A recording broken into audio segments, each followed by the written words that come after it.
ബേപ്പൂർ മഹാദേവ ഗുഹാക്ഷേത്രത്തിലെ പ്രധാന വഴിപാടുകളിലൊന്നാണ് കയർ വഴിപാട്. ശ്വാസമുട്ട്, അതുപോലെ ശ്വാസകോശ സംബന്ധമായ എല്ലാ അസുഖങ്ങൾക്കും ഇവിടെ പാളയും കയറും ഭഗവാന് സമർപ്പിക്കുന്ന ഒരു വഴിപാട് നടത്തി വരുന്നുണ്ട്.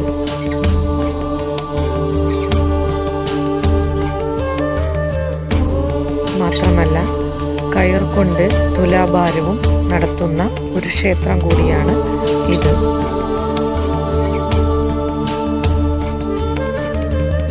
ദർശന പുണ്യത്തോടൊപ്പം മനസ്സിന് ആനന്ദം പകരുന്ന പ്രകൃതിരമണീയമായ ഒരു അന്തരീക്ഷമാണ് ഈ ക്ഷേത്രത്തിന് ഉള്ളത്.